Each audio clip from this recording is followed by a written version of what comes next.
come to you all on this rather unexpectedly wet summer's evening in St Albans.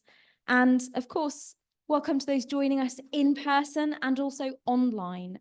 You're most welcome this evening.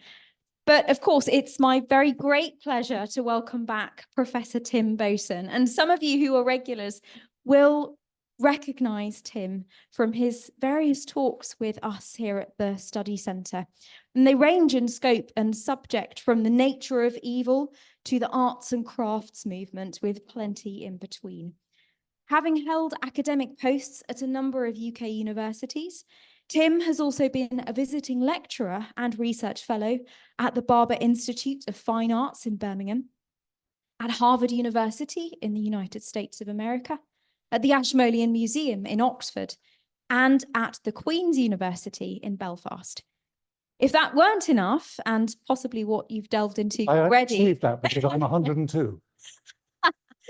But you are also the president of Conservation 50, which is currently on the screen behind us, and it does a huge amount of work here in the local area. But I'll let Tim say a bit more about that shortly. We're hugely grateful to have his support here at the Cathedral programme, and I'm very much looking forward to this evening's talk, exploring the life and legacy of Marcus Aurelius. Thank you very much, Isabel. Can you hear me all right?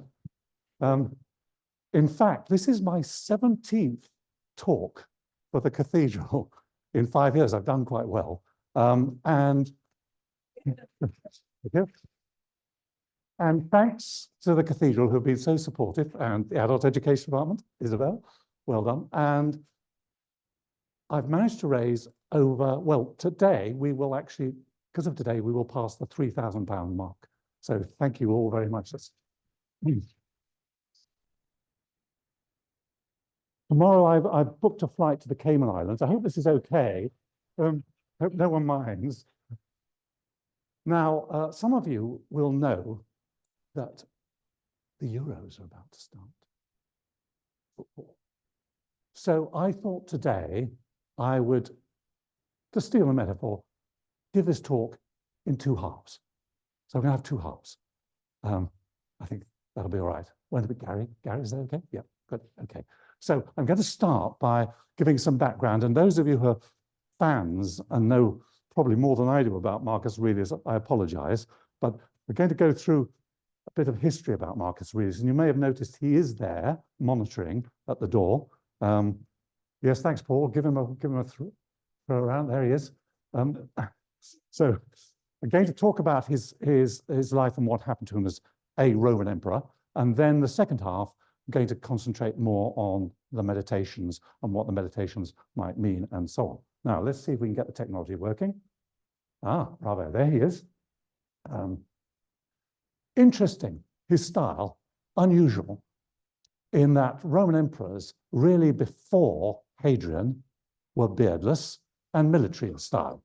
And Trajan is a very obvious example, but if you think of Augustus, any Roman emperors you think of prior to Hadrian, they wouldn't have beards, and they certainly would have a decent haircut, not letting it go all curly like this. So he's already sending out a message in the iconography of his images. And the message is, I'm a philosopher. I'm a philosopher emperor. I'm not a military man. Because philosophers, just like a lot of artifact people, let their hair grow long, and they have beards, oops, and they're not really proper Romans in the old-fashioned senatorial sense. So he's declaring that he's a philosopher emperor almost straight away. Now, what are our sources? How do we know about him? This is a very controversial document. The Historia Augusta was, in a sense, lives of emperors following on from Suetonius. Some of you will know about Suetonius, who wrote all these scandalous things about the emperors from Augustus onwards. And then we get down to Nerva and we come to the Historia Augusta.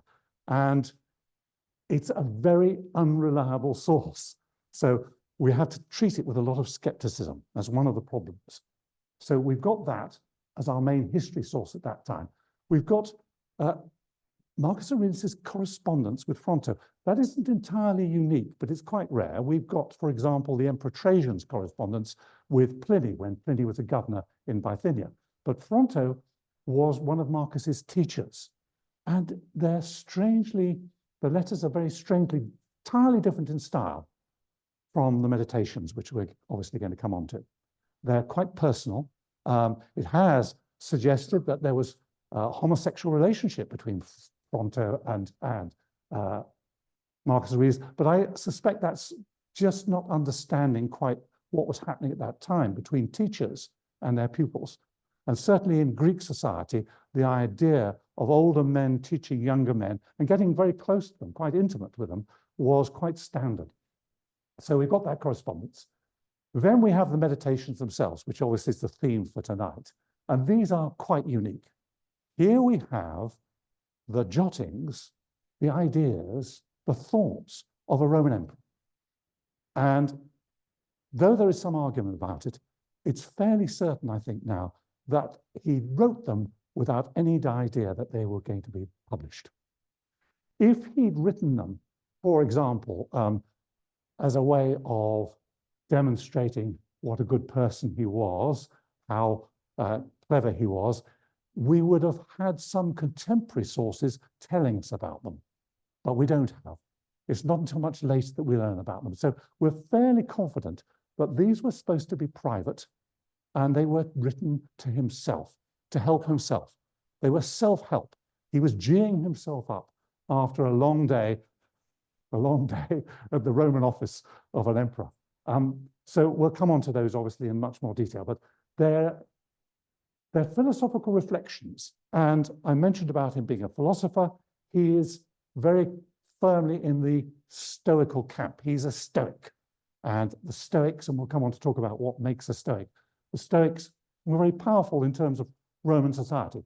It fitted very nicely with Roman culture, and a lot of Roman senators and senior people embraced the idea of Stoicism. And then we've got Cassius Dio, writing much later. Cassius Dio wrote a massive history of Rome. Sadly, it has not all survived, but right from the foundation of Rome all the way up to the time of Diocletian. So a massive amount of history. Only bits have survived. And then we've got other little bits and pieces. And finally, of course, we've got the archaeological evidence, coins, and inscriptions. Can you read those okay? I think probably certainly people at home will probably be able to read them better than from the back. This inscription is tricky for you to see, but what it actually, why it's interesting is it's a dedication to Marcus Aurelius. And this is where it goes. It says, to Marcus Aurelius, the son of Antonius Pius, the grandson of Hadrian, the great-grandson of Trajan, and the great-great-grandson of Nerva. Talk about parading your ancestry. Of course, he wasn't technically the son at all. He was adopted, but his aunt was actually married to a relative of Hadrian, so there was a family connection. And that was quite important because Marcus Aurelius was identified as a child, picked out as a child to be a future emperor. The imperial system was not hereditary in Rome.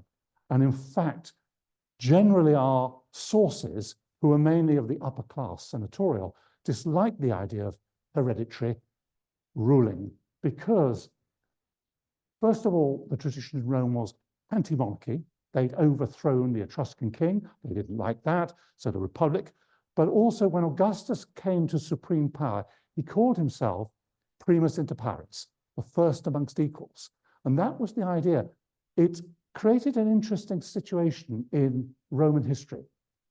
On the good side, it meant that you didn't necessarily have an unfit son take over, which of course is going to be very paradoxical with Marcus Aurelius, because that's exactly what happened. But it had a bad side to it, which meant there could be a struggle to who was number one, who was the primus. And it led to civil wars, quite disastrous civil wars. So you could, in theory, get someone who's fit for purpose, but you could also have a dispute, and that would lead to civil war and so on. Machiavelli, writing about politics and about rulers, decides that there are 5 good emperors. And they start basically with Nerva and they end with Marcus Aurelius. 5 good emperors, because he sees some stability in what they're doing. And it's true that those emperors, apart from Nerva, but Trajan, Hadrian, Antoninus Pius, and Marcus Aurelius himself ruled for a relatively long time. After Marcus, there's a civil war. Well, Commodus comes into power. There's a civil war when he's assassinated. And then it's obviously things start to fall apart. And it's often labeled the time of anxiety because there's such a turnover. Within 50 years, there are 26 different claimants to the throne within 50 years, just in a 50-year period. So it's really quite a tricky period.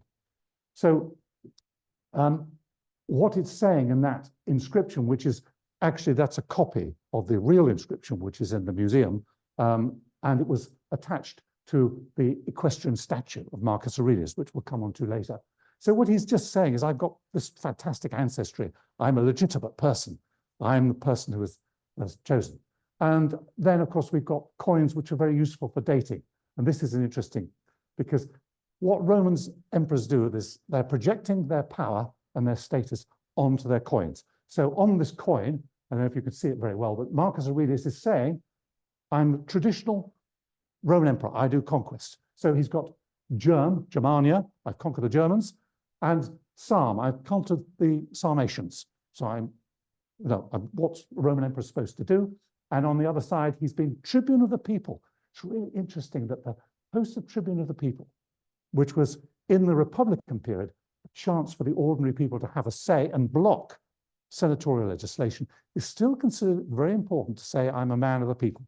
I'm a man of the people. I'm a military man. I'm a man of the people. And at the same time, I've also been hailed as emperor 8 times, which means the soldiers on my side. They've elected me as emperor. When a Roman general won a battle, and if it was a series of battles, the army could declare him an imperator.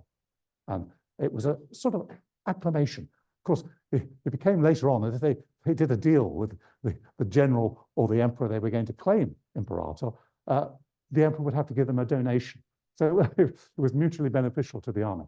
And then finally, the most senior Republican post, he's saying, I don't know if you can see it, cos at the end there, 1, 2, 3. He was a consul for 3 times. And in fact, he wasn't a consul very often. He didn't like the idea of demonstrating that he was a top person. But the consuls were the chief, and there were always 2 of them, the chief people in the Republican period. So what he's saying in this coin is, I'm a general, I am someone of the people, I'm traditional consul.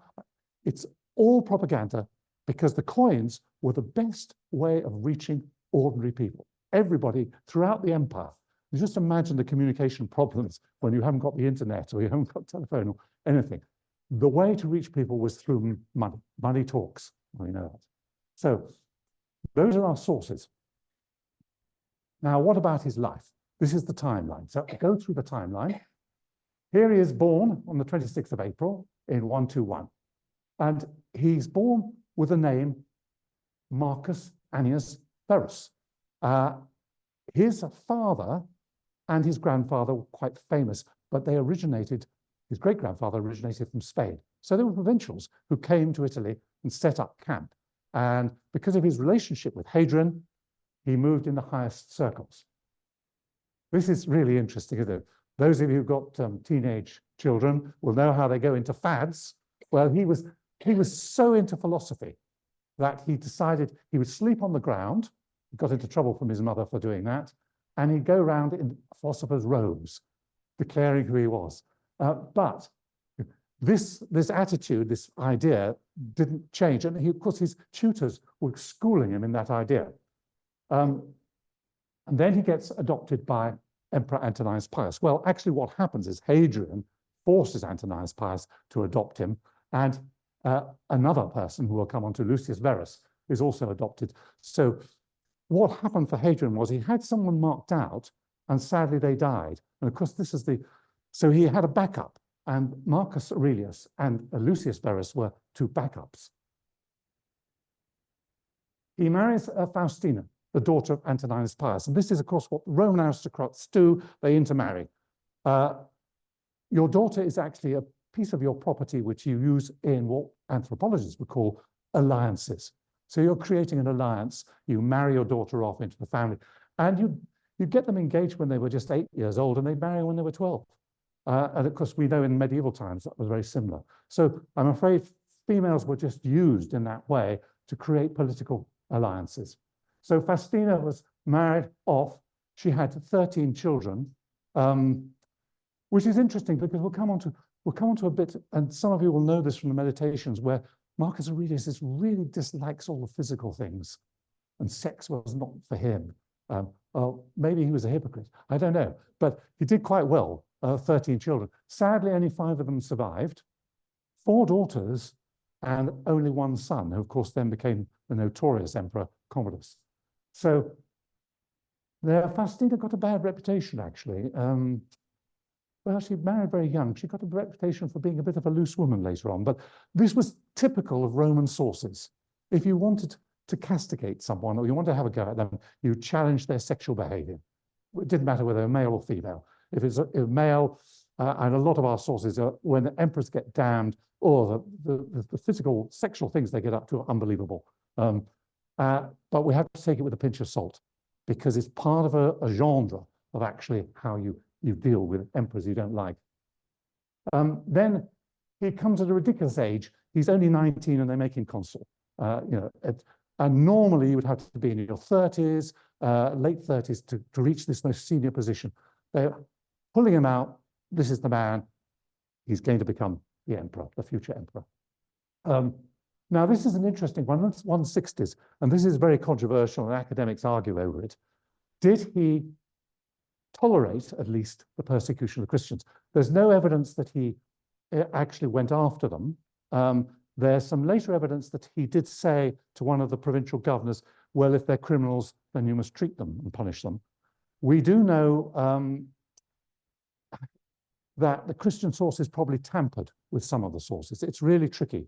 In Lyon, there was, in the 60s, there were some persecutions. However, then the hagiographies that are related to them are not reliable, because they talk about, for example, the Christians in Lyon being put into the arena, and they survived the fire, they survived everything, but it's full of miracles. So they're very difficult.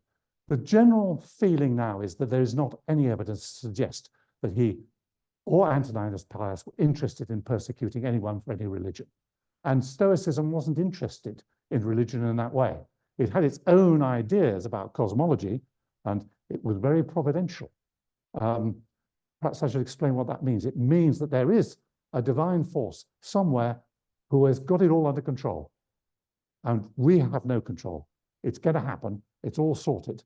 And they believed there was some force out in that cosmos which was in control of the world, rather than seeing it as just complete chaos. Although, interesting enough, I'll come on to his thoughts about chaos later. He becomes emperor at the death of Antoninus Pius on the 7th of March, and he then decides to co-rule with his step-brother, Lucius Verus. And it's the first time that actually the imperial power has been split in Rome. Later on, it becomes quite standard to divide imperial power between East and West. The empire is so big, it's so vast and so tricky to control. I think his thoughts were that although he originally became the sole emperor, he wanted to have help. And it was actually quite useful for him, because he was able to send Lucius Verus off to fight the Parthians in what is now Iraq, in that area, and Syria, while he was able to stay in Rome and later then go to the German frontier, where he had to deal with German tribes. Lucius Verus has got a very bad press. He spent his time drinking and being dissolute and very naughty. But again, the sources are a bit biased. It's very unclear and he was ruler for such a short time. One of the things, though, he did do, which was to have a devastating effect on Rome, was that his soldiers returned with the plague, and Rome was hit with the plague, probably losing 10% of its population. So it was really quite serious. And then he spent all this time fighting on the Danube front against the Germanic and Sarmatian tribes. And you might say, well, what's going on here? You have to think of Roman society very much as an imperial society. What Roman politics was about was being a successful general for years and years. And to be a successful general, you had to go and conquer someone. And that conquest, of course, brought enormous economic benefit. Huge amounts of wealth poured back into Rome. So it was a system of expansion, continual expansion. And most of us know about Julius Caesar's ambitions. He even came here, though I think it was probably on a summer's day, and it was so cold he had to go away again. Is that familiar? Yes. So it was built on conquest. Hadrian was the first Roman emperor who said, enough is enough. We can't afford to go, particularly into these non-Mediterranean areas, which are less productive, more difficult to control. We're going to have a limit. And he built limes, and of course we know about the famous Hadrian's Wall, but he built actually fortifications all the way along down the Rhine and all the way along the Danube, sealed off the empire, and try and manage it as a coherent whole. And he traveled around the empire. He was the most traveled of all Roman emperors, building stuff everywhere, just doing civil works and improving the situation for the population, which was quite remarkable for a Roman emperor that way, to have those thoughts. And his successor, Antonius Pius, continued that, and so did Marcus Aurelius. The wars that Marcus Aurelius got involved in were defensive wars. And what happened was, as we'll come on to, the Germanic tribes moved across. Anyway, in 169, Lucius Verus dies, and Marcus Aurelius is left as the sole emperor. He himself dies probably in Vienna, though I think it's more likely it was actually in Sirmium in Sremska Mitrovica. I think that's the most likely place he died, because of the way the campaign at that time was petering out. They'd almost done what they needed to do in pushing the Germans back. Now, what does he look like? Here he is. Well, you've seen the bust as you came in. This is rather good because you could see over the, there he's a young man in 140. He's wearing military uniform in 150. That's interesting. Back as a philosopher in 165 and in 170. Now with the modern AI and all these things, we can actually see what he really looked like. Here's a sculpture from Baltimore. And here is a modern reconstruction of him. It's rather good, isn't it? And you can go on the internet now, and you can find all the Roman emperors all being AI'd and all being reconstructed. So how they know the color of his eyes, I don't know. Anyway. So what is he remembered for? Let's try and fix this out. I mentioned about defensive wars. He had to fight the Parthian Empire in the east, which was under a sort of revival under Vologases IV. He had to fight the Germans and Sarmatian tribes on the northern Danube borders. Those of you who've seen Gladiator will know that it starts off with those famous wars. Just to let you down, there's a wonderful battle scene at the beginning, full marks to Ridley Scott, who employed, well, he consulted someone called Kathleen Coleman, who is the professor of classics at Harvard.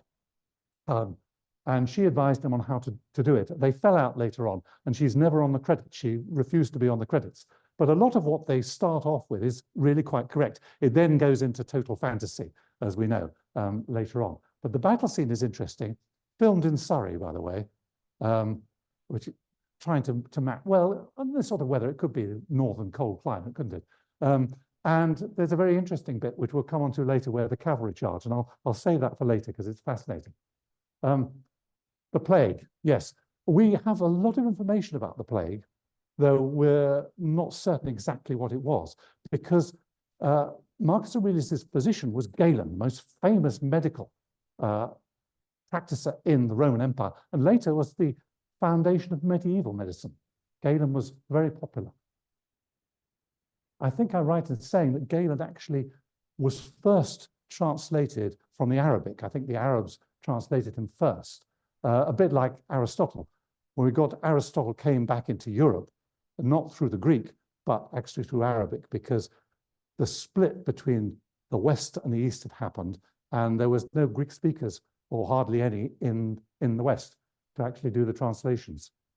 After the fall of Constantinople, 1453, then a lot of Greeks came, and that sort of kicked off, helped the Renaissance. So the plague he's remembered for. Stoicism, the follower of Zeno. Meditations which explores what are the themes? Duty, reason, living a virtuous life. That would be an interesting debate, because we can talk about what does it mean to be virtuous. Anybody here not virtuous? Come on, let's have some engagement. Someone put their hand up and say they're not virtuous. But of course, we've got to actually disentangle what virtuous actually means. What does it mean to be virtuous? It's an interesting question. So Stoic, and then this, well, the legacy is really the Meditations, this amazing legacy, which has made him stand out as quite different from all the other emperors. And it's gone through waves of popularity. It got, as we'll come on to, it got first translated, the Meditations, by someone called Casaubon. Oh, well, I'll come back to Casaubon, because we should finish off the Germanic Wars. Yes. What are we talking about in the Germanic Wars? Well, you see that area there, Marcomannia and Sarmatia, and it's that sort of dip. What Hadrian had done was give up the province of Dacia, which had been conquered by Trajan. You may remember that. And Trajan's column is all celebration of having conquered Dacia. Hadrian says, we can't, it's too expensive, it's not worth it, we'll give it up. But what happens now is many Germanic tribes are always looking for plunder and opportunity, and they're actually trafficking in slaves, human slaves, and so on, and they start raiding into the empire, and it becomes particularly tricky in those areas where the Marcomannia and the Sarmatians were. The Parthian War, well, the Romans and the Parthians and the Persians and the Sassanids and so on was a continuing theme throughout. The eastern frontier was always somewhere they were fighting over it. And he managed to successfully actually capture Ctesiphon, which is now fairly near Baghdad, and got a reasonable peace treaty with the Parthians and stopped them invading into the empire. But then he had to deal with the Germans, which was in many ways a tougher proposition. Don't worry about this map. It's a French map of about, and a lot of it is fantasy, because we don't actually know precisely the years where he was and what he was doing. But you can see with the arrows, there was lots going on. But the green one is the one to look at. Can you see the green line running all the way down to Aquileia? And that green line is what kicked the war off. Marcomanni invaded there, and they gathered up lots of loot, and we think probably over 500,000 slaves to take back. Huge amount of numbers going back. And one of the reasons that Marcus Aurelius was fighting the war, because people said, why does he go on, keep on fighting? He made a promise that he would get all the citizens who'd been captured returned. That was his ambition, to get them all come back. And so the war went on, and the Romans then went on the offensive, and you can see they were driving into the Marcomannia territory. You might not be able to see it, but the main Sarmatian group was the Iazagi, who were on this. You can just see where it says 174 to 6. That's when they were attacking theirs. And even after he died in 180, the war was still just being finished off, and he managed to push the Germans out. But it became a continual problem for the Roman Empire of raiders coming in and wanting the riches of the empire. And of course, he had to have a column. He didn't actually build this column because it was built after he died. It was built by Commodus, and it's very interesting. And what is a column? Why were emperors putting up columns? Freud would have something to say about this, and he would understand it. Their symbolism of power was huge in the Roman Empire. Those emperors had to demonstrate how powerful they were. So there's rivalry as well. I can build my column slightly larger than yours, Trajan. but they're fascinating because going around in the spirals is the accounts of the wars and the battles. And it gives us a really interesting insight into how the Roman army operated and the things that they were capable of. If we just have a look at part of the columns, here's some scenes. And you can see it starts off at the top left-hand corner. Can you see there's a bridge? And it's actually boats lined up and like a pontoon across there, and the Roman army is crossing it. It might be the Danube, we don't know. It might, because there were other rivers, it might be other rivers, but you can see the Roman army crossing it. And then below that, they're attacking enemy stronghold. They've got the famous tortoise, testudo, with the shields all interlocked as they attack, which they became famous for, which is actually used in the film Gladiator in the battle scene. They form a tortoise. Then, this is the most interesting one, because we actually, from Dio Cassius, we actually have an account of what was going on. Can you see on the top right-hand corner, there's this figure with arms out there like that. This is a rain god, and it's called the Miracle of the Rains. And what happened was the 12th Fulminata, very appropriately named Thunderbolt Legion, got trapped by the Izaghi, the Quadi, and they were dying of thirst. This is what Dio Cassius said. They were dying of thirst, surrounded by the enemy. And a miracle happened. Now, this is interesting because I'll come on to who claims the miracle. The miracle happened, and the heavens opened, and they were able to drink. And then the Quadi attacked, and Dio Cassius quite graphically says they were drinking from their helmets with blood because they were being attacked. So they were drinking blood and water mixed in their helmets. Anyway, they then rally and they defeat the enemy. It became known as the miracle of the 12th Legion. Interesting enough, a Christian writer, Tertullian, later says the reason that they were successful was that the Fulminata was full of Christians, and they prayed to the Christian God, and it was the Christian God that then brought the rain. So everybody wants to have their own miracle. But it's fascinating that there we've got the account in the history, and we can actually then see it on the column. And then finally down at the bottom there, we've got Marcus Aurelius on a podium receiving the surrender of the Germans. Marcus Aurelius got criticized actually by some of his enemies in the Senate because they said he was too willing to negotiate all the time. And actually, they were hard right-wingers. They should have just wiped the Germans out. And we'll come on to actually how Marcus Aurelius' attitude to war fits in with what he says about it in the Meditations, because he has been accused, again, of being quite a hypocrite over this. Oh, this is one of the older sculptures we think of him. There he is. If it's around 180, it's when he died, when he was 59. Not that old. He looks a bit older there. But I love the scene from The Gladiator. This is Richard Harris in his 70s. We're not quite sure when he was part of the film, because the film was made over several years. But there he is as Marcus Aurelius in the background of the battle scene. If you remember that, how many of you have seen The Gladiator? Looking forward to Gladiator 2? Wow, it's coming, it's coming. I mean, it was a remarkable film. And it cost, I think it cost something like 150 million pounds, and it took 450 million pounds. That was just, he got his money back in. And that battle scene is actually extraordinary. So poor old Richard Harris there is having to play Marcus Aurelius. There's a scene when he meets Commodus, and he's in his tent. And this is where I think probably Kathleen Coleman probably had a heart attack, because he's in the tent and he's surrounded by the busts of all previous emperors. Now, it's always when you travel in a camp, don't you? That's the first thing you think. Let's put it in the car, the busts. But you can see what Ridley Scott was trying to do, is to create that atmosphere. But I just think that bit in the scene where he's looking tired and exhausted, that's how Marcus was. And we know that from his writings.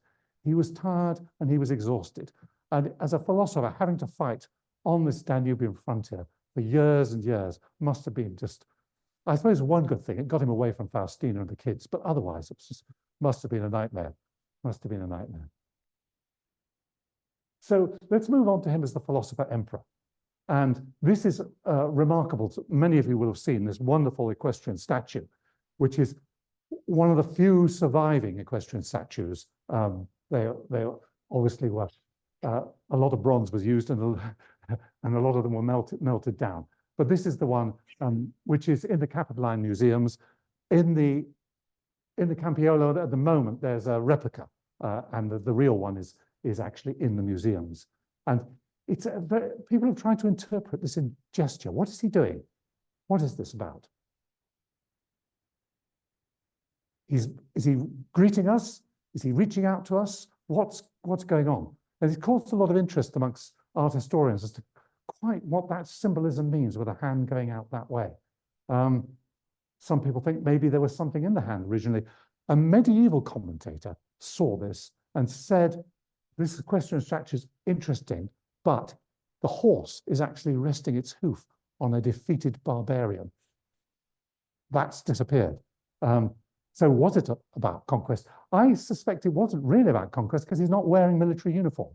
He's still wearing the philosopher's robe. So I think it's more about that. And you can see he's wearing also the garb of the Pontifex Maximus in the relief. The relief from an arch, which unfortunately has disappeared. And all we've got is some of these panels that have survived. But it was a triumphal arch. And I don't know if you can see it, but it's rather cute. He's doing a sacrifice. And there they all gathered round the altar. But at the back is the bull who's going to be sacrificed, sort of looking over the top. It's like those family photographs with the dog looking over the top. There's the bull at the back. Can you see that? I don't know if you can see it at the back. But there's a fairly traditional with the temple in the background, and there it's about to happen. Now, I put this bronze on the right up because this is fascinating. This is someone trying to capitalize originally on the Marcus Aurelius story. This, call it the Bourbon sculpture now, because there's a big case going on in America about who owns this sculpture. The Turkish government laid claim to it and has been seized by the American authorities from the museum because it may be an illegal bit of smuggling. Quite a lot of stuff comes out of Turkey, which is illegally smuggled out. And it was put up in the museum in Cleveland, and it's a philosopher's garb. That's absolutely right. So they looked at the style and said, well, this is probably Marcus Aurelius, because, of course, that actually increases the value of it enormously. But without the head, it could be anyone. And we do know, certainly with some of the Roman emperor sculptures, what they would do is have a standard body. It's usually a very good physique. Someone been working out in the gym a lot, and then they just pop a different head on. So whether this was the case with this philosopher, we don't know. But it's now an interesting legal case that's going on in America. Cleveland are fighting back. They want it back. But at the moment, it's held by the authorities in confiscation. Marcus Aurelius? Probably not. Okay, we're coming on to the meditations, right. The meditations, the main second half. We're 2-0 up, I think, at the moment. Is that right? We're going strong. Meditations. Well, he didn't call them anything, as far as we know. And they got this name round about the 10th century. But they're very apt, so they've stuck, and they've been rehearsed again and again. The meditations, written in Greek, not in Latin. And interestingly, Roman upper class at that time, Greek was almost their mother tongue rather than Latin. And I think you can get the same sense probably of the Normans in England, where they're going to speaking Norman French. They're not going to speak English. Upper class Romans learnt the most important thing of all, which we don't teach now, oratory. And oratory was Greek-based, and their teachers were usually Greek. And there's this wonderful bit, which is often quoted about how the Romans conquered the Greeks. It's in Horace, but actually the Greeks culturally conquered the Romans. And the Roman upper class was so wedded to the whole idea. You may remember Cicero learned his art of oration by traveling out to Rhodes and getting a Greek teacher to teach him. And so Greek culture was incredibly dominant in all the artistic areas, poetry, art, history writing, everything. So his jottings at night were in Greek, not in Latin, which is, I think, just shows the power of Greek culture at that time. And we've talked about that in a sense before. It's like a scrapbook. They're full of jottings, and if you try and read them all together in one go, you'll die. It's terrible. It's terrible. They're repetitive. It's aphorism after aphorism. It'll drive you mad. The best thing is to try and tackle them bit by bit and dip into them and dip it out in the way that he obviously was, because he didn't always remember what he'd written before. They're pretty consistent, but they're not coherent. So don't try and read it. If you haven't read them and you're thinking about it, don't try and read it as one book, is my advice. I think you'll find it, well, actually you could do it and it'd probably do what it probably did for him. You'll fall asleep. The likelihood is that he was dictating this to a scribe. He wouldn't actually be writing it himself. So he'd be lounging back on the floor, possibly out of bed, giving his thoughts, and the scribe will be writing this down in Greek. All of his thoughts are underpinned by his philosophical training. That's what it's about. Most philosophers who've read the Meditations will tell you it's not proper philosophy. It's self-help. He's writing a self-help book. This is how you help yourself. This is what you have to think about, how you cope with life. They're wonderful. There's some wonderful bits. I've got a few quotes coming up. There's such wonderful bits about, tomorrow I'm going to be dealing with a whole bunch of idiots. It doesn't hold back. Idiots, bad people. Just got to stay calm. I'll handle it. Don't get panic. It's all right. And it's a lot of this stuff. And then he gets quite melancholy about, I'm going to die soon. It's, this is it. I mustn't waste any time. I'm only here for a short time. No one will remember me. And it's almost very egotistical in that sense. But the egotism has a purpose. The egotism is about trying to contain your emotions and control whatever happens to you, which is arbitrary. You treat it exactly the same way. Whether it's a good thing or a bad thing, you just stay calm. It's one of the criticisms of Stoicism in that it reduces and takes away the joy and the pain of emotion. You just can't treat anything emotional. There's a famous letter from Atticus to Cicero, when Cicero loses his daughter and he's full of grief, and the letter says, look, come on, just take it stoic approach. Don't get too upset. These things happen. That's life. And it's a major criticism of Stoicism that it actually tries to kill all the joy and all the emotion, the excitement out of life. Everything has to be very even and dealt with. So underpinned by the Stoical principle. One of the things, though, that is interesting, which we would now think of, which works with the whole idea of modern psychology in that sense, and this is why he moves towards what we might call cognitive behavioral therapy and mindfulness, is that it's all about thinking about the moment and measuring that moment within yourself. That's what's important to you. And in terms of trying to cut out the anxiety that thinking about the future or thinking about what's happened in the past creates in people. You live for the moment. We're just here now, everybody, just here. Don't think about what you're going to have, what drink you're going to order as soon as we leave. Just think about now, here, what's happening to us now. It's all about us. It's very introspective because it's about your state and how you feel and trying to manage that and create. The most difficult thing about being human is the arbitrariness. We don't know what's going to happen to us next. We do know we're going to die, and that's quite problematic. And he's obviously quite concerned about how to deal with death. He talks a lot about, don't worry about death, it's just another stage. That's it. No, don't worry. Which suggests to me that he was a bit worried about it and the way he was thinking. So that's Stoicism. So I say not coherent philosophical account. You're not going to learn about Stoicism as a whole from it. You'll have to go to someone like Chrysippus or someone else, Epictetus even. Many of you may know about Epictetus, who was a slave who then became freedman, who then wrote big philosophical tracts and was very stoical in his approach. Guidance of how to cope with life.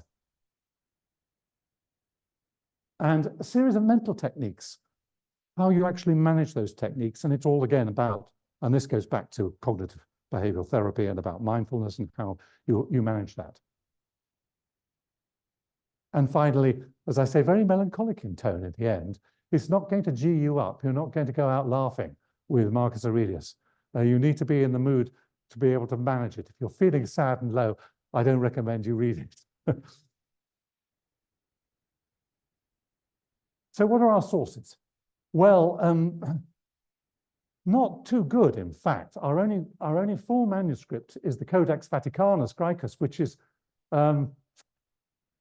not terribly, again, not terribly easy in the way it was handled. And it's dating from the 14th century. So imagine the different number of monks that have been writing and copying. We do have lots of fragments which are very useful because then they can back up that the codex is right. And that's what a codex looks like. That's not the Vaticanus, by the way. That's just another codex. The codex is different from the papyri. The papyri we think of as very important. And some of you may have seen, fascinating how they are now trying to interpret and understand the papyri from the Villa in Herculaneum. These charcoal, because they were all, the volcano took them over, they're all charcoal rolls. And thanks to artificial intelligence, there's an American who's been working on it, they're now beginning to decode. And the future looks quite interesting. They will be able to actually read some of these papyri, which is important because many of them are missing. We've probably only got about 1/5 of the papyri of ancient sources that have survived, if that. The one that they've started on, which is quite amusing, is Plato's death. And Plato is dying, and there's a female musician playing for him. And what does he do? He's a grumpy old sod. He starts complaining that he's not playing properly. And I don't think Plato went out on a good note. Sorry about that. But it woke some of you up. That can't be bad. So there's a few of these other partial manuscripts that we've got, which we can then match. And as you can see, none of them really going back further than the 14th century. So there was this wonderful, at the turn of the century, there was this wonderful, of the 19th century, this wonderful group of people who started, and a lot of them Germans, looking into the manuscripts and translating those manuscripts and actually annotating them and bringing them together so you could get the code. And that's what happened with Marcus Aurelius. And this is our earliest translation into English. Casaubon, fascinating character. Merritt Casaubon, father French, came over here, got entangled in the Civil War. He originally got a post in Canterbury, and then he fell out with Oliver Cromwell, so he lost the post, and then he made it up with Oliver Cromwell and got the post back. So, but that's his English translation. There it is, 1634. And I've got a copy of the translation on there. I haven't actually got one as old as this, not original print. Anyway, what are the themes? Okay, detachment from material possessions. We've been talking about that, and external events. Detachment from. He was very against all the luxury that Roman emperors had. He didn't like all of that stuff. He wanted to be an ordinary citizen. And he didn't want to get involved with events pushing him one way or the other. Reason was what's important. You apply reason, not your emotions, to what is happening. Self-reflection, introspection, really important. That egotism. It's all about me, but it's not egotistic in the sense that everybody must bow down to me or whatever. It's about how I handle every situation. How am I going to deal with this? I'm not going to let the emotions make me make a wrong decision, drag me one way or the other. I'm going to reason. Reason was his God in that sense. And focusing on the present moment, increased awareness. What does it feel like to be sitting here now? Will you remember tonight? Or will it just be one of another lecture, guy gassing on? What does it feel like? Are you in a comfortable seat? Is it cold? What's going on? Feeling that moment so you remember it. It has an impact on you. And pursuing virtue. Well, I think we might pick up virtue later. I'm going to ask you what you think virtue is. We could have a little, get your brains thinking. What is virtue? Being honest, decent, nice. Showing gratitude. He was full of, the first book is just full of him thanking everybody, his parents, his tutors, his grandparents, everybody. He's so thankful. Gratitude, very important to position yourself, to understand that that positioning has been because of other people, all the people, the interactions. So full of gratitude. Being resilient. Don't get knocked off stream by emotions, things that happen to you. Treat illness and happiness exactly the same way. It's all part of providence. It's all part of the God's plan, this mysterious cosmos plan. And demonstrate your wisdom by being balanced, not being carried away by emotion, considering everything, getting the evidence, putting it together. And of course, very good advice. It made him incredibly popular with 18th and 19th century rulers, because he was telling them how to govern, how to rule. And a lot of the upper classes really thought he's the bee's knees. He got a bad name because, of course, people like imperialists like Cecil Rhodes loved him. And of course, that now, Cecil Rhodes, from having been a hero, is now seen as a villain of imperialism. But for the upper classes, the ruling upper classes, Marcus Aurelius had strong messages about how to govern. And showing compassion. They're full of compassion. You mustn't criticize them, mustn't be too hard on people. You have to understand they're going through difficult times. You mustn't allow yourself to be cruel to them because they're being idiots. And finally, just accepting the fact that everything is beyond our control. Anyone in control here? Well, let's take back control. I heard that somewhere before. It doesn't work, does it? Doesn't work. No. So let's have some quotations. Let's get some, and these are various translations. So you have to forgive it. Some of the translation isn't right. I was trying out my Greek before this. I'm not a real classicist. I was trying out my Greek again, and without practice, it's terrible. So I was using the Loeb translation. I kept on just giving up and going to the English. Anyway, here we go.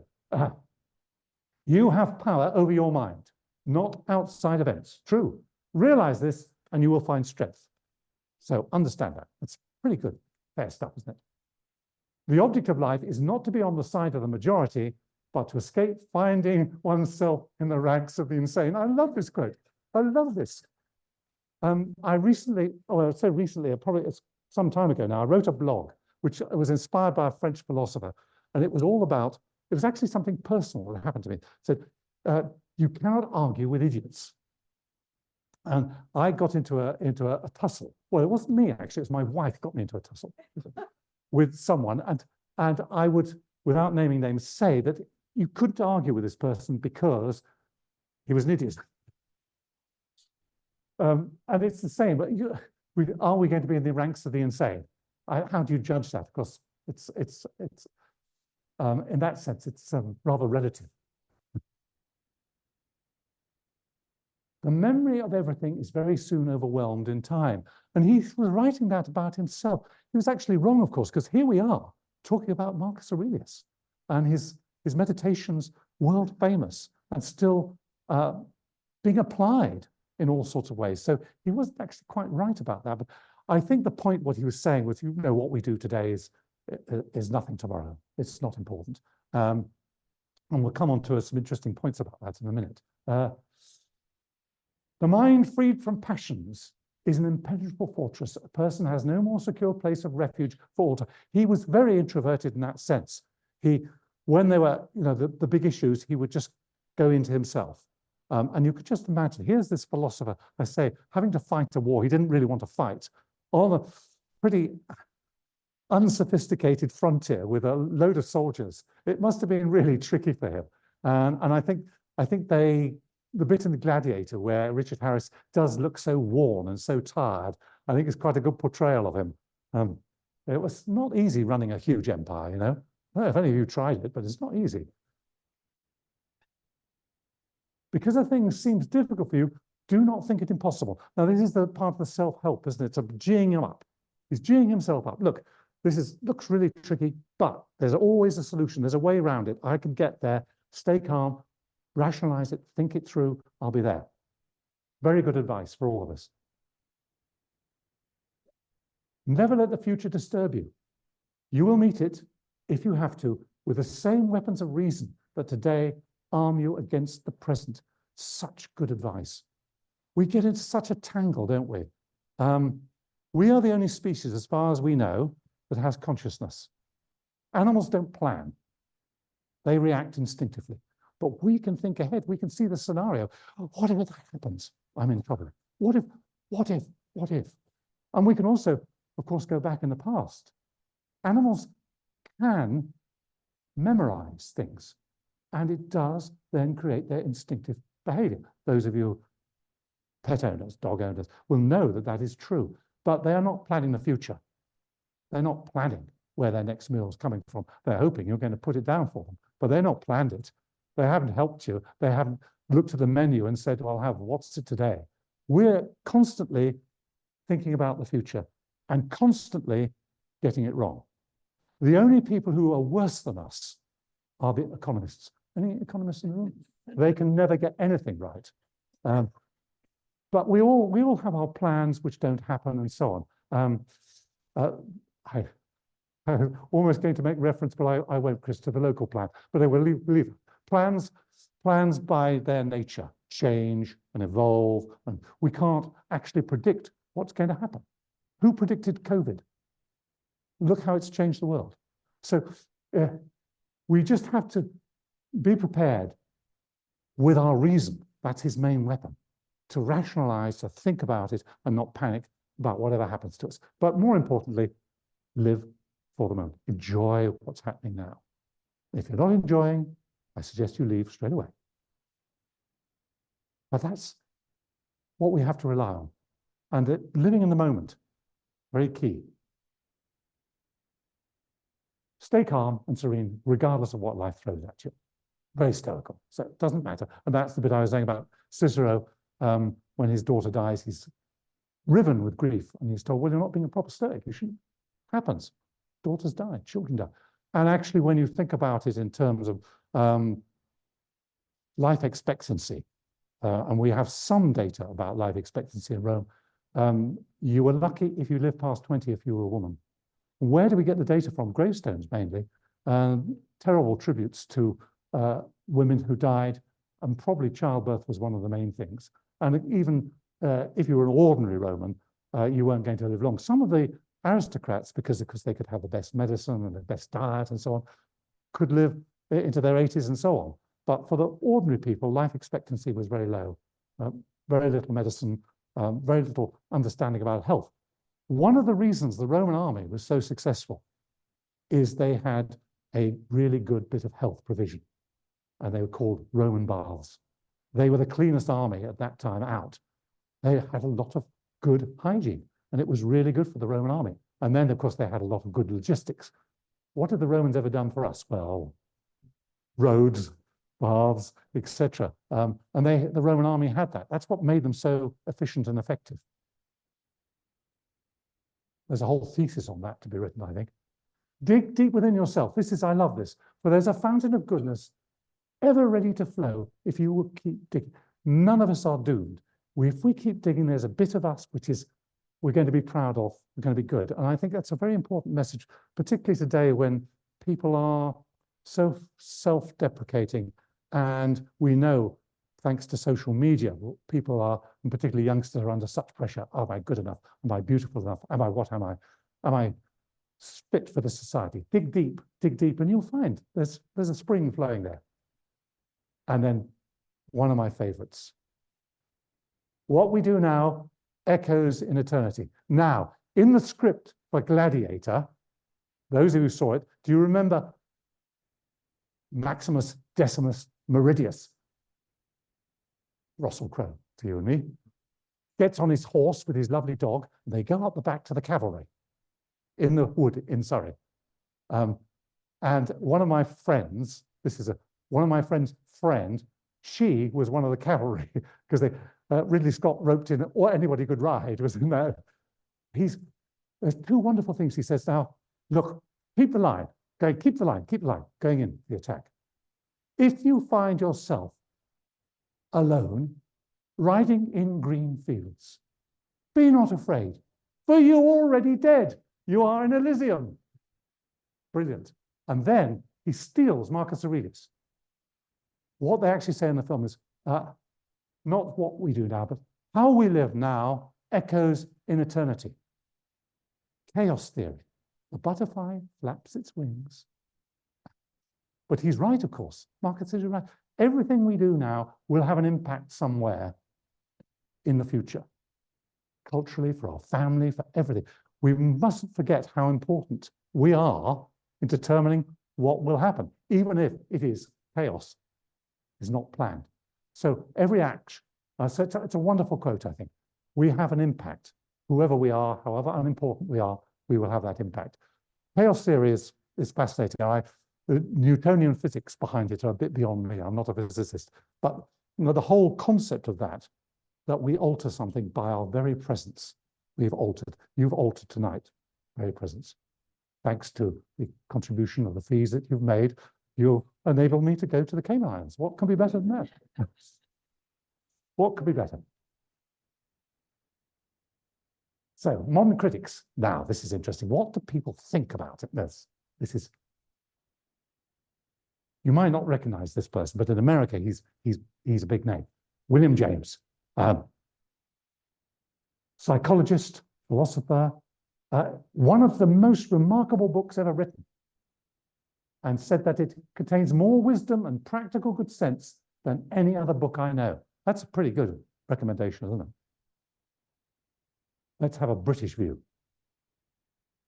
Bertrand Russell, the British philosopher, said, "The Meditations is one of the most remarkable books ever written by a man who was not a professional philosopher. He could have added like me." It's so wonderful. It's so British, isn't it? It's just, you just love it. I just love that. Written up and then just put, yes, that's it. That's old, dear old Bertrand, yes.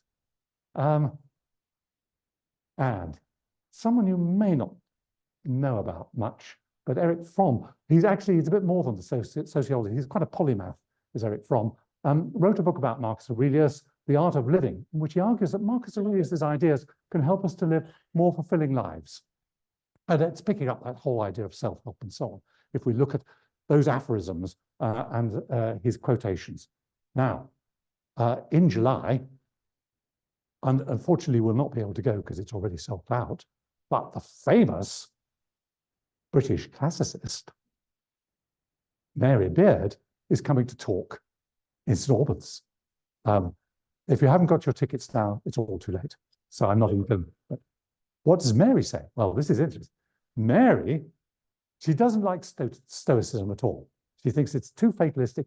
She even thinks it's bordering on fascism because it's so controlling, and that what's supposed not to be controlling is controlling. Fascinating, that. And she finds the Meditations cliched and lacking in depth.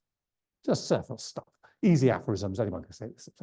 She argues that Marcus Aurelius is a hypocrite, professing stoic ideas of reason and justice, but engaging in brutal warfare.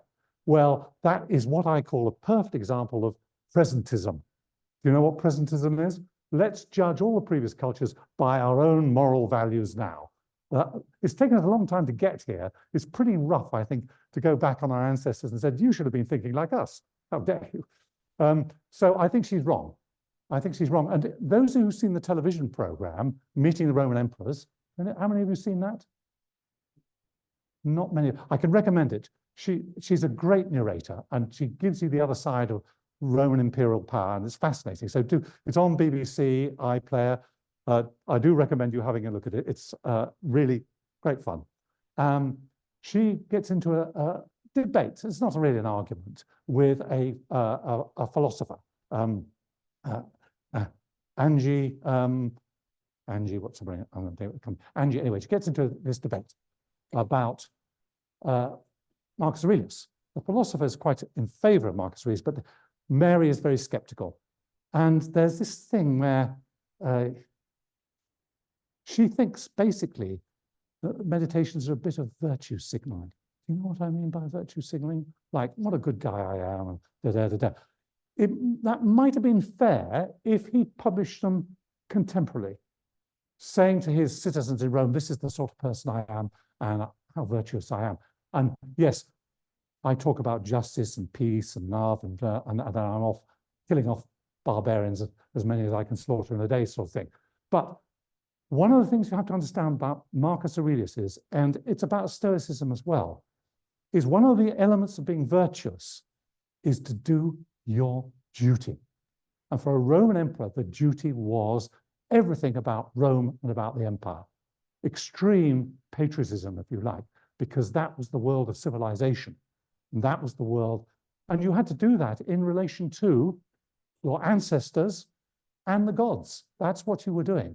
So he was driven by a sense of duty all the time. He didn't really want to be Roman emperor. He confesses that. But his duty is, Providence has put him there, he must do it. He must be a good emperor. So I think Mary's wrong. Unfortunately, I was too late to get a ticket, so I can't have an argy-bargy with her, which is probably just as well. She probably wiped me out. But anyway, so not everybody loves Marcus Aurelius. And of course, it's quite good for critics to be able to pick away. But I do think presentism, we apply it too much these days. He was living in a different world, and he was doing what he thought was his duty and what was right. And that interesting bit, which is picked out by one of the commentators, when he talks about fighting this long war, he had made this promise to return every Roman citizen back. And he does. In the end, he gets them all back by doing a deal with the Marcomannic chiefs, as far as we know. Who knows what really happened? But so I'm defending him here. I don't think he was a hypocrite, and I don't think he was virtue signaling. I think he genuinely believed that. So you can see which side I'm on. Okay, now, arguments for judging Marcus Aurelius as a modern thinker. Now, I've become very, very, very modern. I thought, how do I do this? I know what I'll do. I'll go to AI. This is AI's view, right? Universal themes, core themes: living virtuously, accepting what you control, focusing on the present moment, resonating with modern audiences. Well, I think that's true. There's a real resonation. If you think about AI, thousands and thousands of bits of knowledge that AI accesses to put this together. I'm actually so glad I'm no longer full-time in a British university teaching. Imagine having to mark these essays which are done by AI. It's just, there's no point in you trying to fight it, because I think you just have to do your assessments in a different way. I would like to see if we could afford it, going back much more to oral examinations. You can actually talk to someone and see what they know by picking their brains, and still get some of that in the top universities. But it's, for most universities, they do an awful lot of coursework now, and AI will just eat it up. Focused on self-improvement. His emphasis on personal growth and self-reflection aligns with modern trends in self-help and personal development. Yeah, that's fine. I think that's true. So we can relate to that. And yes, the stories, the things he's talking about being human, and they're timeless. But we also have to remember, of course, being human. In our historical period, it's that compared with when we started out as a species here. Here we are here, now pushed back probably to 300,000 years Homo sapiens, used to be 200,000, and we move. And all that behavior, all that culture, all our emotions, all our trigger mechanisms, all built up in that time. So I always use this one, road rage, the perfect example of why we're not civilized yet. And here's this little bit here, just here, this tiny bit. And he's still in that tiny bit there. So nothing's really changed since the Roman Empire. They were just as clever, just as intelligent, perhaps not as hygienic, though in some cases probably more. I don't know. Don't look at your neighbor like that. Shocking. So we're the same people, really. So there's a relevance there because we face the same problems, coping with life. What they didn't have was the internet. They didn't have cars, but they had the same sort of arguments, the same sort of emotions. And it's amazing now to think of the new excavations in Pompeii that are going on and revealing how they lived their lives there. And yes, it was a very class-ridden society. You didn't want to be a slave, that's for sure. But if you think slavery has disappeared from the world, it certainly hasn't. Trafficking goes on and so on. We're still violent, nasty species, really. Oh well. On we go. Arguments against him as a modern thinker. Historical context. Yes, it's slightly different now. We're not expecting, although sometimes my Scottish friends say they may come across the border and raid us, but we're not expecting to be raided. We're not expecting a whole lot of things that, and I guess the biggest thing, I always think about this because I once did a talk on this, was our attitude really to life is so different. If you were ancient Roman and you were ordinary, you didn't know whether you would have the next meal. Famine was always knocking on the door, always there. And you didn't know if that baby you were expecting was going to live. It was most likely going to die. And you weren't going to live very long. So we have made huge advances, and that historical context in which he's operating isn't the same. So that's an argument against it in a way. And Stoicism, Mary Beard's right to a certain extent, it's very fixed, not allowing the joy of emotion, not allowing the ability to initiate joy, happiness, and all the things that we like. I don't know what his attitude to drinking was. That's interesting. About that. Different worldview. He lived in a vastly different world from ours, different social, political, technological realities. Although, think of the things that the Romans had, which we have. There's a very nice bit in, I mentioned the TV program, Meet the Roman Emperors, that Mary Beard does, where she's given a whole collection of medical instruments, extraordinary medical instruments that they were using.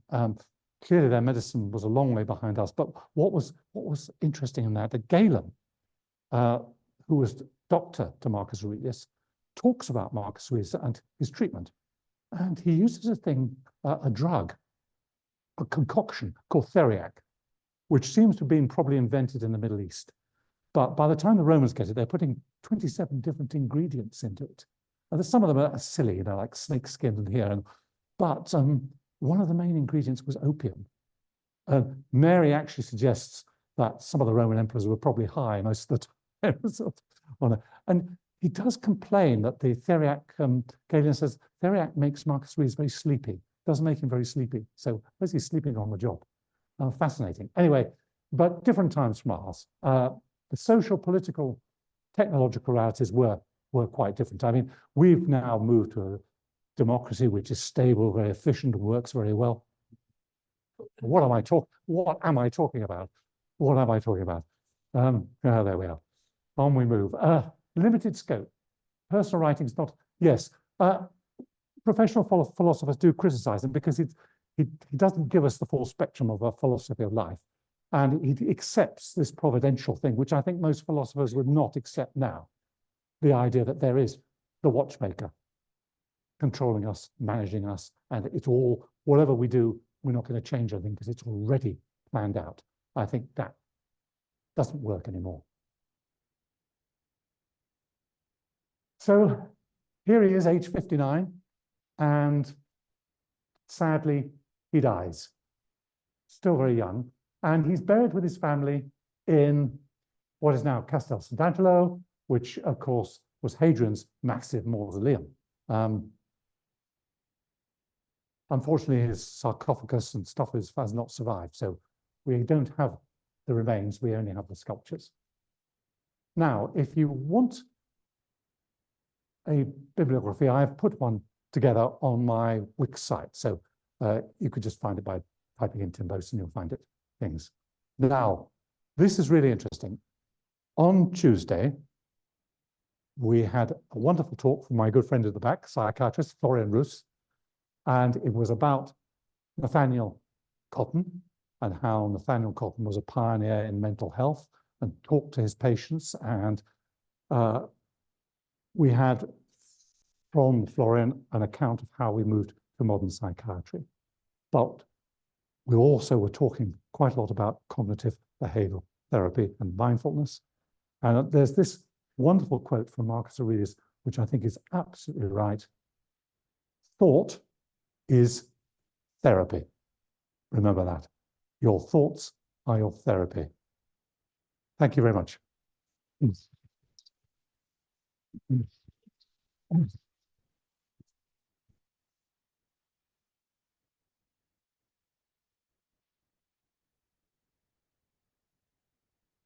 Thank you very much, Tim, for such an in-depth exploration of not only Marcus Aurelius's writings, but looking more broadly across the iconography and the literary cultures that were spreading throughout the Roman Empire. But we now open the floor to some questions, and that's also the same for those joining us online. So you can pop your questions into the Q&A box and send that whizzing through the ether to us, and I'll collect it. But for now, do we have any questions on the floor? We're all stunned into silence at the very back. Yes.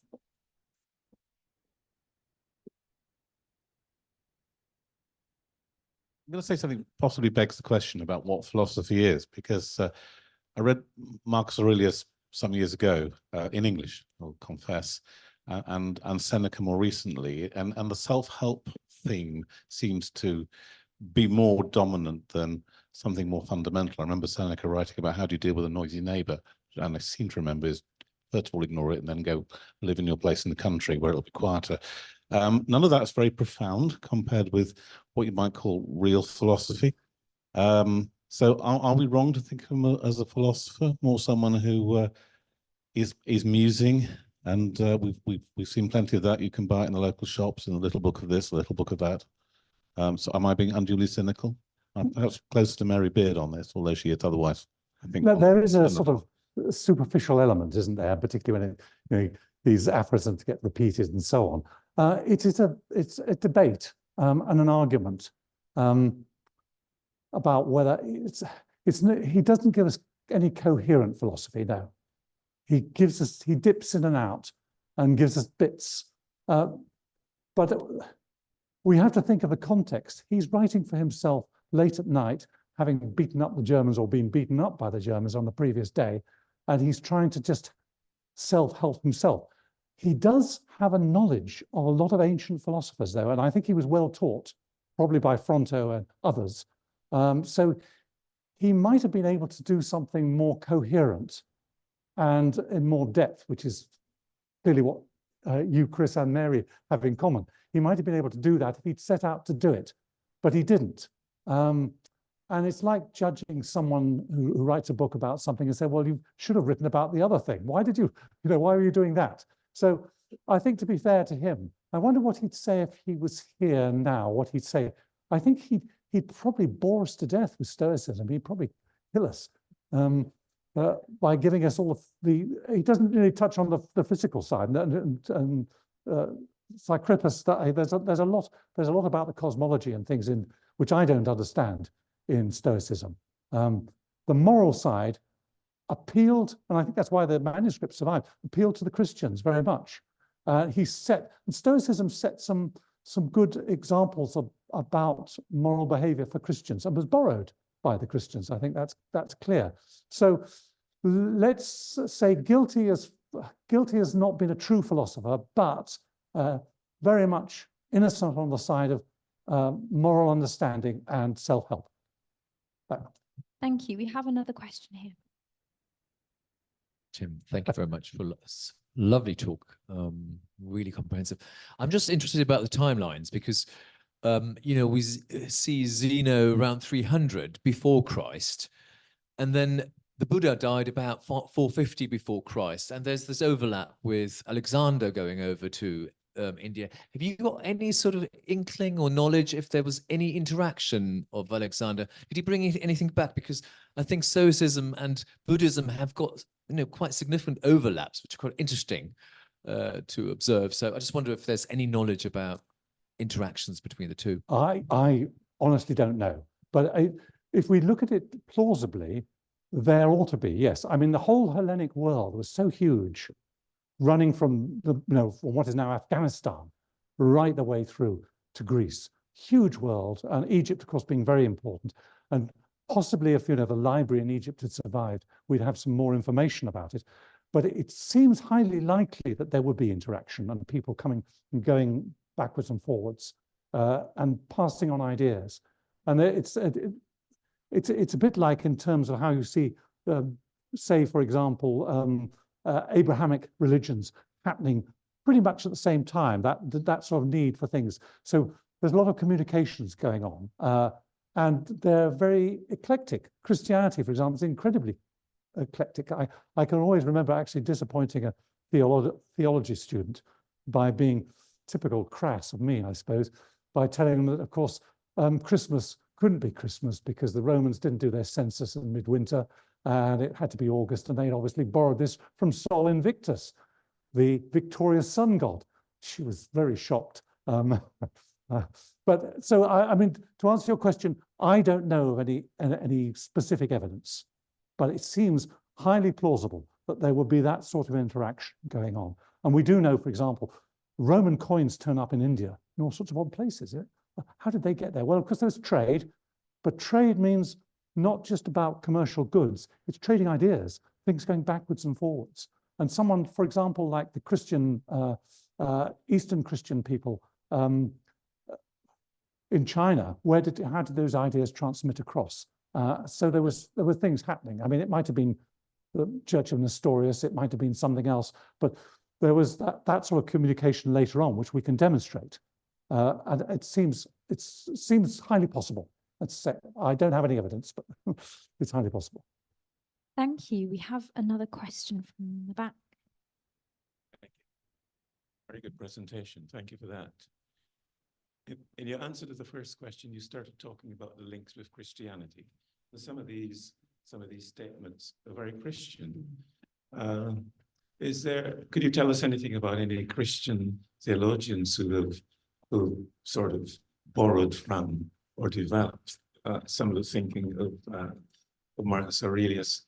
One of the things about the Stoics was that they believed in the logos, the word, reason. And for them, God was reason. For the Christians, God created reason. So there's a little bit of a divergence there.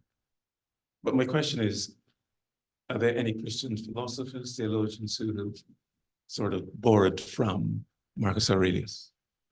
Well, I did mention, I mean, it's a mixed view because of the whole concept of martyrdom being so important in early Christianity. And Roman emperors were seen because the Roman Empire demanded one thing from all its subjects, and that was loyalty to the Roman state. And to demonstrate that during the imperial times, it was swearing to the emperor, the divine emperor. And Christians, of course, could not do that. And it got them into all sorts of trouble.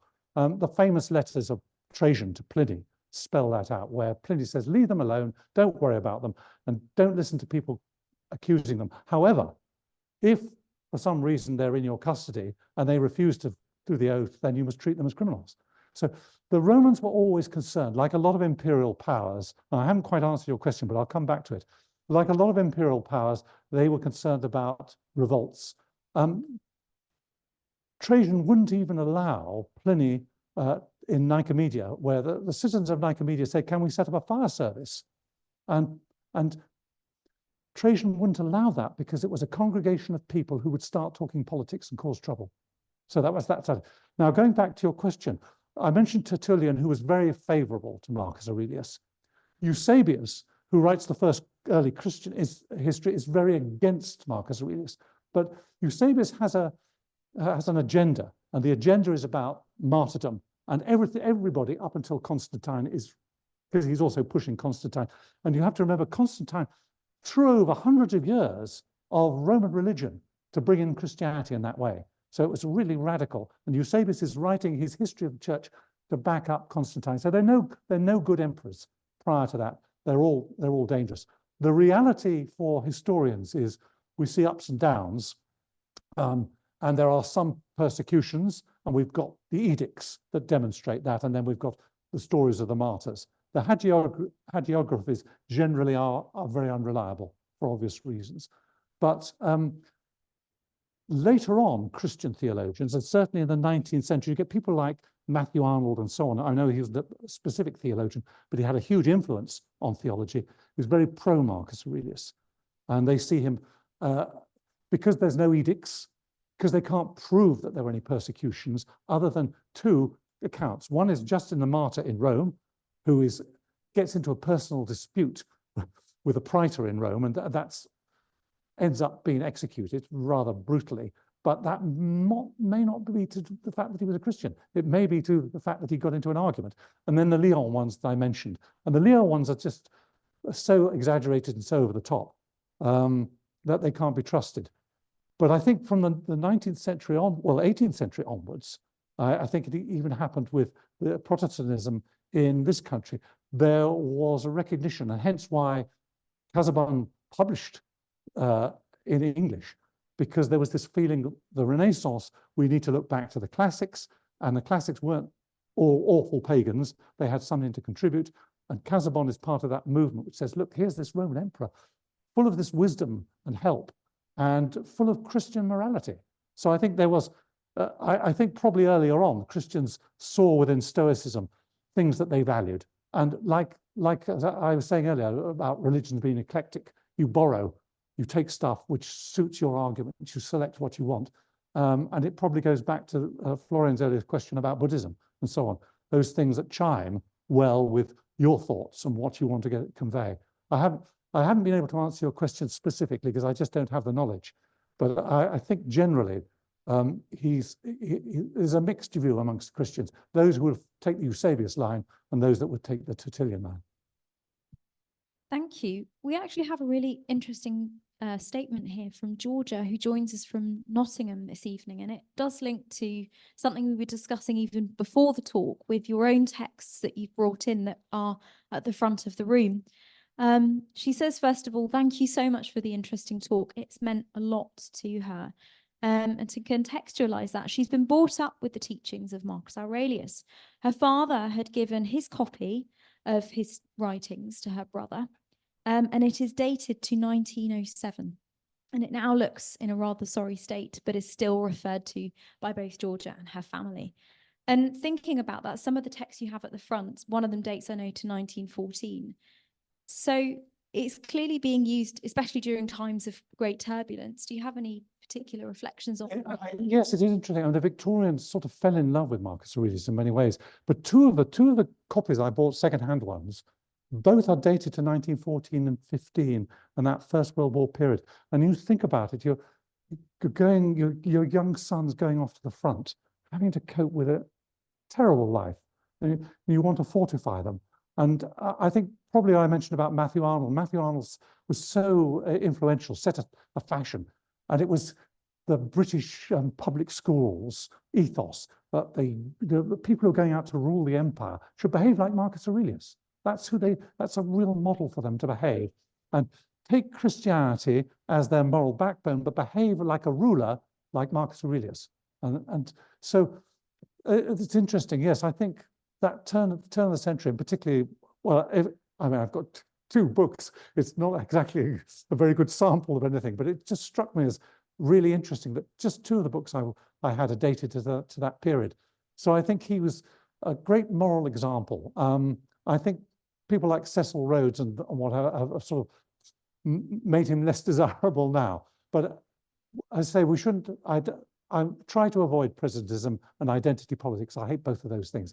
And presentism, I think, is so unfair because they're living within a different culture, and we may not like their views now, but we should be honest that they were trying their best at that time. I think that's what Marcus Aurelius was trying to do.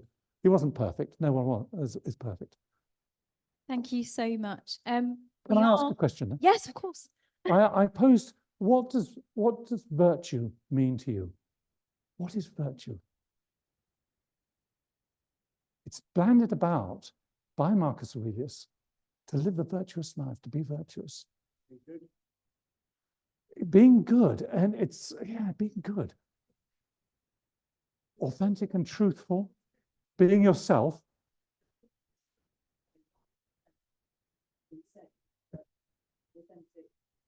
Deliberately authentic with truth. Humble. humble, integrity, honest. Well, being a good Roman, that bit about duty, which we wouldn't, I think today we wouldn't accept that duty being so important. I think we'd want, sociologically, we would not want to harm anybody in anything of our actions. I think if you stopped anyone on the street, they wouldn't want to say, oh, I like doing things that harm other people. They would say, well, as long as it doesn't harm, that's a sort of modern morality, but being virtuous, I think there are almost some magical elements that stand out in that, about you can recognize someone who is virtuous. And it may be this combination of honesty, authenticity, being humble, being caring, being guiding, and so on. All of those things which we would see as soft but important values that make up someone who is virtuous. Kindness is so important. And we talked on Tuesday, we were talking a lot about Nathaniel Cotton and being kind to people. You know, the situation with mental patients at that time being treated so cruelly because they were seen as morally wrong, or God had suddenly punishing them, or whatever.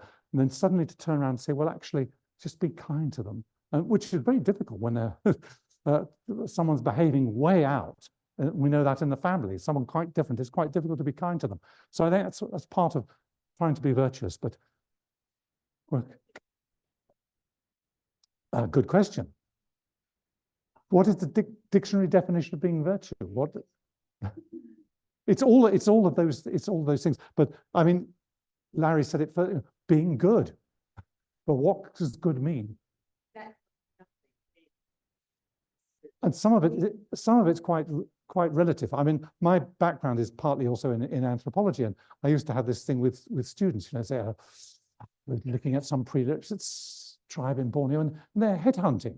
We've got to stop that. They're killing people. I said, yeah, well, we kill people on the road. Should we just stop killing people? You know, different values. And to judge a Borneo headhunter as someone who is evil and awful is again a bit of culturalism. Of course, I'm not advocating that we should allow people to go around headhunting, killing. And most societies, murder is a crime. They're not always, but lots of things that go on. You know, marriage. Every society that we know of always has marriage. Banning of incest. Every society we have knows of banning of incest. But apart from that, and they all have religions, of course. But some of those religions are quite violent. They don't necessarily, you know, to become a man in certain Borneo tribes, you had to come back with a few heads. Well, not so good for the people who lost their heads, but it was very good for the tribe. Yes, I think it's certainly left us with some food for thought. I'm sure we'll all be consulting the various dictionaries that we have at home and trying to figure out what virtue is, I think, to each of us. And some of what we've discussed, I suppose, is quite subjective, especially in reading Marcus Aurelius's texts. And, you know, it's from a very unfathomable distance, really. But we've been able to see a great spectrum of perspectives on his writings, but also to have an insight into how rationale was perceived in the Roman period from Marcus's perspective. So thank you so much for joining us this evening. And although this concludes tonight's event, we do have upcoming events in store. Next week, we're hoping to have a talk on the Nicene Creed, so the early church, one holy, Catholic and apostolic, what that means within the creed. We're also hoping to run a panel discussion which links somewhat to this in view of mental and emotional well-being, with a few local initiatives, Youth Talk, Mind in Mid Hearts and St Albans Citizens Advice joining us for that. We're also hoping to invite the Reverend Fergus Butler-Galley in to talk about his rather hilarious memoir called Touching Cloth, Confessions and Communions of a Young Priest, and that's on the 10th of July. But you can find more on our website, and of course we look forward to welcoming you back to St Albans, either in person or online. But thank you so much for joining us tonight, and please join me in a round of applause for thanking Tim for his expertise tonight.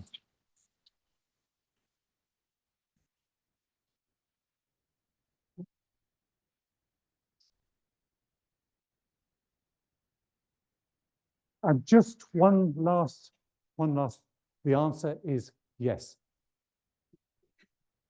Was he a modern thinker? Yes. Thank you. Right. Unplug. Yeah. Turn off.